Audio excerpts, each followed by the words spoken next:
because of gravity. And you can prove it beyond a shadow of a doubt. The existence of a God beyond this world has to be proved. And to me, the task is, you say there's a God, prove it to me. You can't prove it. I want to change this world. This is the world that I know. I know the suffering in this world. I know the poverty in this world. And this world I want to change. If there are Christians, and there are many Christians, and I agree, lots of Christians in Latin America and other parts who have struggled for justice and a better world, if they agree with the idea that we should nationalise the commanding heights of the economy, take the wealth from the rich, and use it to the benefit of the poor, and they're prepared to struggle together with us for that, I have absolutely no problem in them even joining a Marxist party. Where's the problem? Let's change this material world, create the material conditions for a better world. After that, well, we can continue to debate for generations whether God exists or not, but the world will be a better place to live in, and people will have a far better condition in which to actually debate it. On marriage, well, I wouldn't.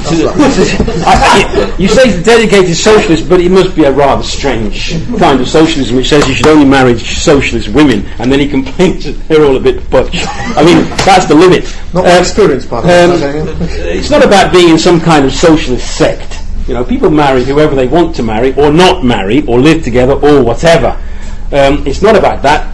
We're in favour of changing society and creating a situation whereby actually relationships between human beings are no longer imposed by custom, by material conditions. I've just been to Nigeria, had some very interesting discussions about the terrible conditions which exist because society imposes on everybody they've got to get married in a certain way, and they've got to have so many children, and they've got to have so much wealth and jobs and all the rest of it.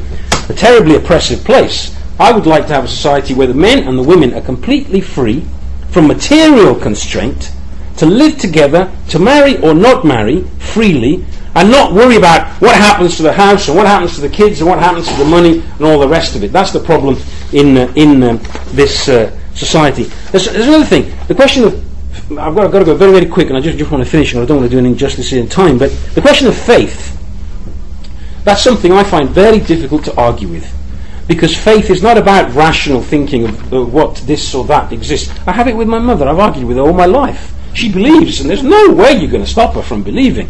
We eventually reached a compromise solution several years ago. She accepted that Jesus was a communist, and I said, "Fine, Mum, that'll do with me, and let's get on with it." But when it came to things like the poll tax, she didn't want to pay it, and other things like that. When it comes to strikes for wages, she knew which side she was on. She's on the side of the striking workers. Why? Because her husband was an engineering worker who went on strike several times for better conditions. The fact that she was a Christian doesn't stop her from saying, right, strike, and I'll even help the pickets on the in the strike. Isn't strikes and pickets a form of violence? As I said, using their muscle. Yes, it is. That is actually a fact. It's using your strength in society, like the miners, like they did in 74, and brought down the Tory government through their strike action, which I fully supported and continue to support, because they were on the side of working class people, as opposed to the Tories. Those actions are justified in a society where power is in the hands of an oppressive class, which uses that for its own profit.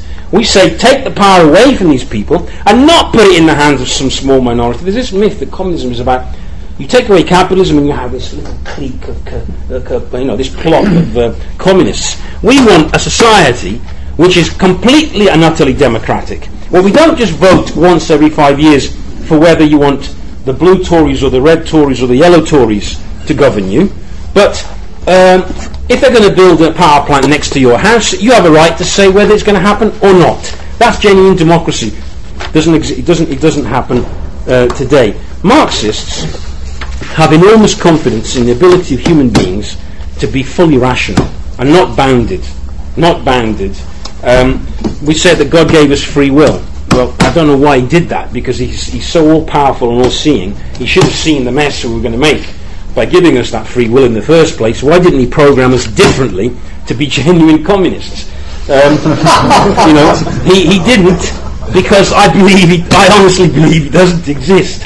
What exists is the material world. This is the world that exists. I am born and I die in a material world, and I suffer or I enjoy in this world. And all the generations past, that's what they've done. They've hoped in a better life after death. The point is, we have to make sure that there's actually life before death in this planet, on this planet, a life worth living for human beings. And I do believe you create different material conditions, and human beings will be able to rationally run society. The problem is we have conditions today where millions of people don't even know whether they'll have some food to fill their bellies tomorrow morning. I'll leave it there.